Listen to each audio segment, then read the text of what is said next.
Twitch technology screens. Now, I'm just clearing up a few things because we have a few people that are, well, actually one person I would say. I think pretty much everybody else pretty much guessed why we do this. But we've done this quite a few times.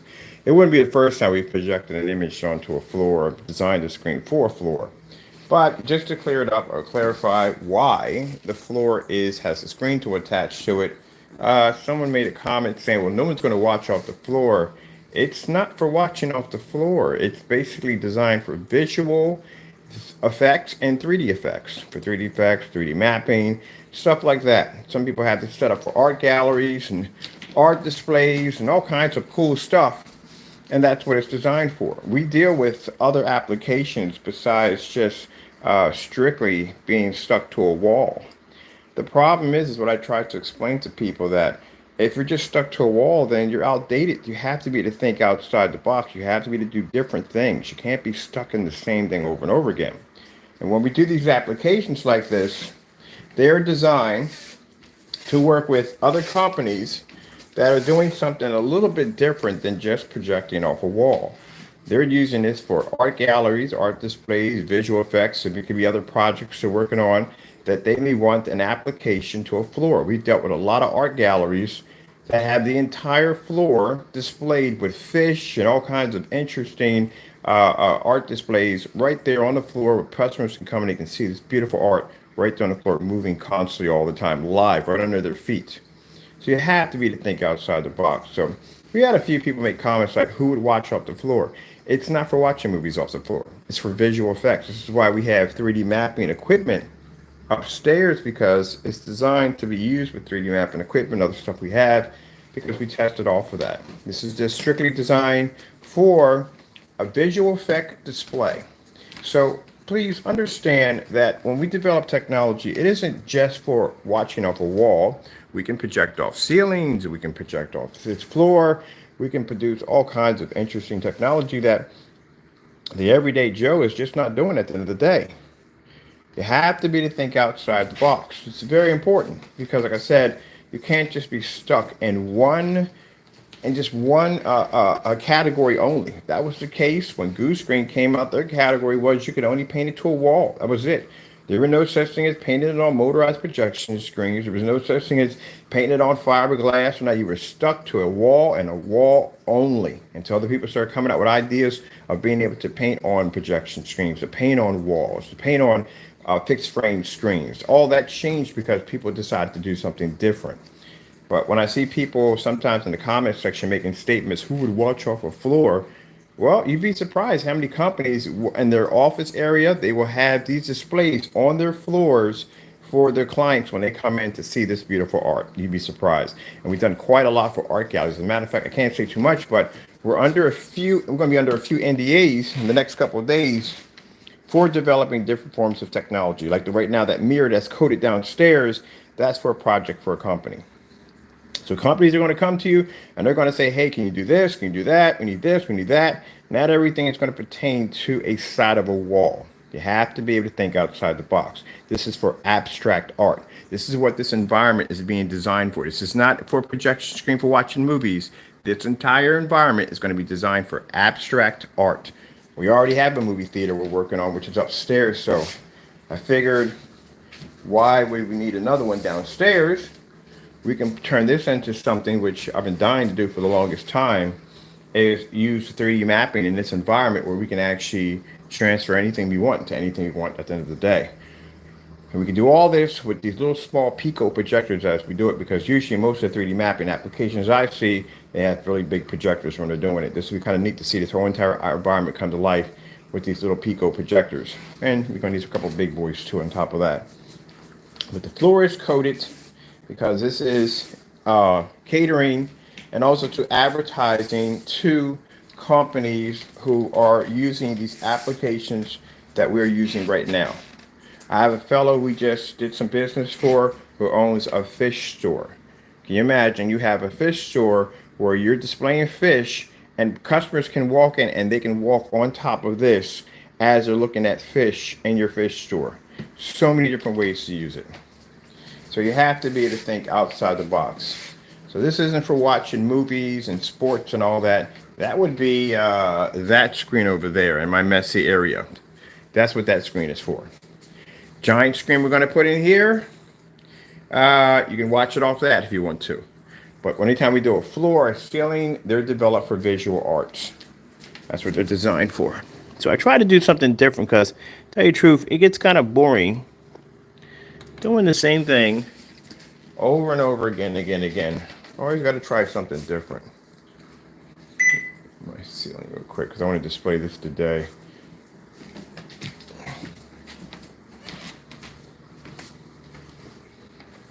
Biggest question is just remote control for the ceiling because I've been swapping out the ceiling remote control, walking around the house quite a bit, so I'm curious if it is the one for the ceiling. I see that coming on, so. Now also too, when I watch a lot of these demonstrations where people using these visual effects in their demonstrations, they are spending a lot of money for projectors, and I mean a lot of money. A lot of money. We're doing this for around $200. That projector right there standing up is a projector that's designed for floor displays. You see the stand is sitting on? That is a stand. It's not designed for a ceiling. And you have people sit there and say, well, who watches off a floor? You see that stand on that projector? That projector right there, this is how I know when people say stuff like this, it doesn't make you look intelligent. It really doesn't. I'm going to explain it to you. You have people that come into my channel that knows what this application is designed for. And when you make a statement like that, it doesn't make you look very smart. When you sit there and say who will project to a floor, that means your limitation of knowing what projectors do and what they're designed to do, it's very, very, very short. You ever seen something called, they had the demonstration with Tupac and Michael Jackson, the holograms? Those were done with projectors. Any form of visual special effects are done with projectors. Projectors do more than just display on a floor. They do a whole lot more than that. When you make a statement like that, it doesn't make you sound very intelligent because it shows at the end of the day that your mind is only set to one thing. You think it's only designed for a wall. No, they do more than that. You see that stand sitting here? You know why the stand was engineered? It was engineered for this particular projector only. This projector has a special option in it. It has the ability to be able to project off a floor. And you say, well, I can get any other, short throw projector and do the same thing.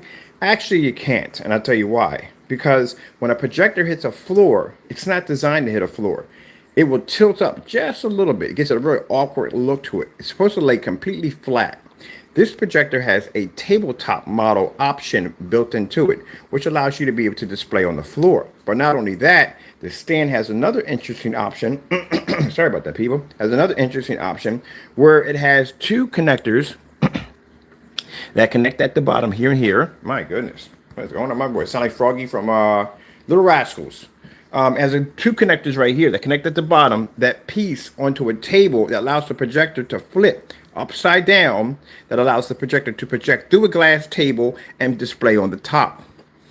These projectors were designed for tabletop displays and also to wall projections also. That's why that particular stand you're seeing sitting in the back of it was designed so the projector could sit upright and project onto the floor. Which means the keystone option on this projector lets the screen lay perfectly flat instead of leaving a little tilt to it. When it leaves a little tilt to it, it leaves a wedge to the screen here and here, and it doesn't look professional. It has to look like a square on the floor. See, things that I'm explaining to you right now are things certain people don't know about because, again, you think you can take any projector and hit a floor with it. No, you can't. This is why I sit there and say that they don't have enough experience in this field because they don't even know what this projector does at the end of the day. They think it's just short throw. No, this projector does a whole lot of interesting applications. And one of the applications this projector is designed to do is lay an image flat on the wall. Now, for those of you that are learning this for the first time, hey, thumbs up for you. But for those who make comments in the comments section by making stupid gestures by saying, who projects onto a floor? You sound like an idiot. Because you have to understand that projectors are used for more than just displaying on a wall. You can display them anywhere you want. You just have to have the proper equipment to be able to do so. Ceiling projection, a little easier. Floor projection, different story. So I've seen the stands that they have. I have the Epson downstairs. I'm going to Epson to my wall. This Epson stand to the wall is designed for the wall only. It's not designed for the projector to sit upright. So when you connect it to a wall, it's going to lay flat to the wall. If you connect it to it like this, how I have it set, when it hits the floor, it's going to leave a little bit of a wedge because the image can't go flat to the ground, which is going to leave a wedge here and a wedge here, and it's going to look really, really unprofessional. Where this projector has this, it's designed for tabletop displays, it's going to lay perfectly flat every single time with a perfect square. That's why. Now, if their intentions for this projector was to be only displayed on the floor for only certain applications, why would they bother putting the feature into the projector if it didn't have other applications it was designed for? Which means there are other people using this projector for more than just displaying off a wall. They're using it for floor applications, tabletop applications, and so forth. It's also a fantastic projector if you're a Dungeons and Dragons board game player. That's fantastic also too. Let's get the ceiling real quick. So this projector is used for more than just that at the end of the day. When you look at some of the high-end and even some of the low-end, what do you call those? Buy them all the time. Venue projectors. A lot of people know they're talking about venue projectors. Venue projectors have so many options, it's not even funny. One of the options in the Sony VPL FH31 is something called portrait mode, which means that projector, you can literally take it and turn it on its side, and that thing will produce a portrait image right there in your doorway. Do you have any idea how hard it is to produce a portrait portrait screen size? First of all, you're going to have to find a projector, number one, that doesn't have the vents on the side. The heat has to blow out through the front because you can't block any vents. You'll burn your projector out. Chrissy LW's 400s and LXWs are perfect projectors for that, for doing portrait mode, because the vents are in the front, the handle's on the bottom, and there's a filter on the top. So you put it on the side where the handle's at. Perfect projector for doing any form of portrait application. And what you do is you go into your computer, because you have to hook a computer to it, you have to, you have no choice. You go into your computer and you go in and you put it into, you go back into your display and you hit for portrait mode. That's how we do the setup downstairs. Now, you can't run a game system through it or nothing. It has to be PC only. But with this particular projector on the Sony's, which we can't find one because I'm trying to track one down, the FH31 doesn't make a difference. You don't need a computer. Anything that you stick on that projector automatically goes into portrait mode because it has that option.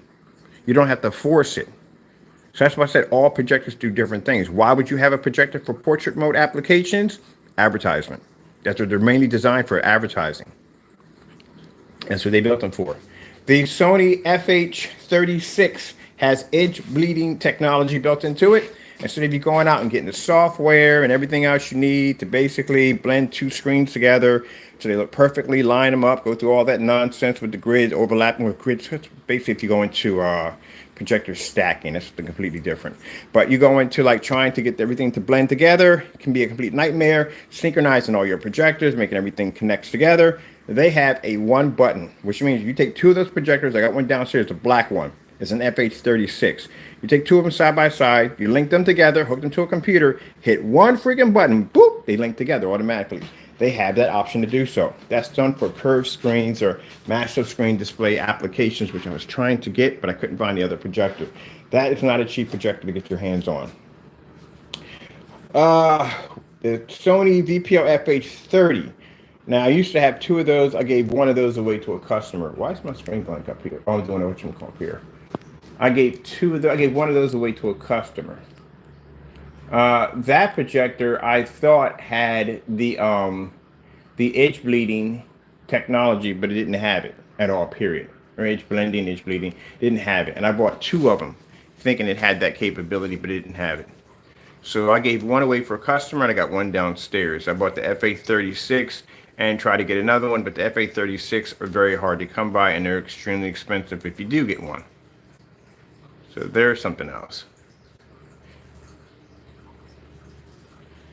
So these are done for applications. So understand that when you say that, who would watch all, there is so many different applications that projectors are used for. It's not even funny on what they use them for. So many different applications. And when I read comments like that, either the person doesn't know and they need to be educated, or bottom line is they can't think outside the box. And that's sad because it means you're only stuck to one application only. You cannot go any farther than that. That's why every time I come on here, and I told you when I turn on my camera, there's always something different. It's never the same old thing. All right, so I'm gonna let this run. Oh yeah, I can have my lights on too. This is ambient light rejection technology we designed. So it's designed to produce anywhere we drop it at. So I get asked this all the time. If I have lights on, because mind you, as I said before, another reason why ambient light rejection technology, there's different forms of it, which I've seen so far, because the ones we've seen so far, I don't even want to go into this, man, about talking about ambient light rejection technology. You already know what I do it already on YouTube. It's the same old thing. Ambient light control. No, it doesn't work that way. If it's ambient light rejection, ambient light control should not be in the category. How do you have a screen that's supposed to be ambient light rejection when it has to be controlled at the end of the day? It doesn't make any sense. That is the dumbest thing I've ever heard in my entire life. It is. Either it's on, lights work, or they don't. It's lights on, lights off. So you mean to tell me if you're using ambient light rejection and somebody has to use this in a storefront or a business or office building, they're going to have to adjust the environment to make it look dark in order to be able to fire off the screen? That doesn't work too well. That's why the reason why when these particular high-end certified screens, when they're put into an office building or an area with a lot of light, they will suggest a projector with an extremely high extremely high lumen count in order to make up for the screen not being able to produce in a fully lit environment. That's why. I know all that stuff already. I've been in the business for many, many years. But ambient light rejection is supposed to function regardless. It doesn't make a difference. It's supposed to work. So you have to adjust the environment to accommodate the projector because you have a fear. Listen to me. You have a fear that your screen is going to wash out, your color's not going to pull properly, that you're not going to be able to see your image correctly. Then there's something wrong with your screen. Something wrong with your projector. We got $200 worth of projectors in the environment right now. $60 ultra short throw and $140 BenQ. So there's no excuse. The technology we have on the floor is called an invisible. We use these all the time. The invisible 38s. This is the first time we actually put an invisible 38 on a surface that was non-transparent, and it actually worked out great. Now, for those of you saying, well, I went to the website, I can't find it, you won't find it in the website because companies only use this stuff. Companies only have access to this. It's the only way we can get it. I'm sorry, but that's the way it is because, like I said, we don't want people messing it up or doing something they shouldn't be doing with it and then come back and complain to me about how this, that, and the other. No, we have to know what they're using it for, how they're using it, everything before they can actually go in and actually get it. You can only get it through PayPal invoice. You cannot buy it off the website. Now, as for the overhead, we have right now the screen we're showing over top. That screen can be used. You could buy that paint right off the website. That's a 38 Black Widow up there on display. But the floor, no, you can't get that. Only companies can get access to this. It requires for you to have a PayPal invoice in order for you to get it. And it goes for around $331 a gallon. We don't sell it by quarts. And we don't sell it by quarts or nothing. It's only sold by gallons only. That's it. Me doing this is because, bottom line, I just walked across my floor, got dirt on my floor. But that's what we sell it by. So it's only sold by gallons only. All right, I got to get out of here because I got to make some phone calls today. Also, too, I want to go upstairs and show you what we've been doing in the theater room upstairs, what we've been working on.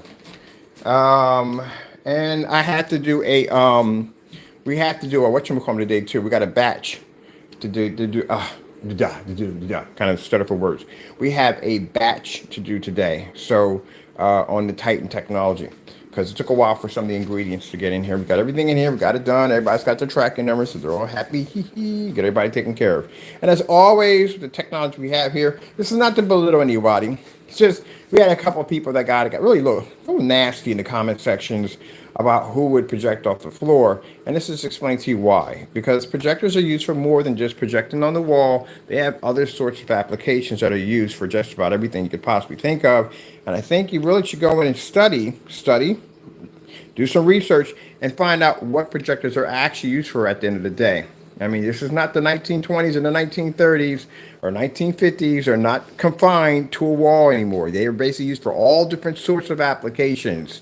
And like I said, if you ever watch the holograms that they use for, they're all done with projectors, all that stuff, special effects, 3D mapping, all done with projectors. And when you do 3D mapping, you project off everything and anything you can get your hands on. So we're going to be using this coding for 3D mapping applications because I said before, when you 3D map something like an object, say you don't want to change the color of the object, you want it to stay the same. This technology we developed will allow you to be able to put an invisible coating on a surface that you will be able to add more contrast and more color to it, but you will not be able to physically change the color of the surface itself, which makes it perfect for artists that want to use it for different forms of application without changing the structure and color of their work. You have to think outside the box. All right, people, got to go. Thank you all. And of course, we thank our Lord and Savior Jesus Christ for always blessing us with such amazing technology at the end of the day. Or end of the day, beginning of the day, always, all day. Got to go. Thank you all, and God bless.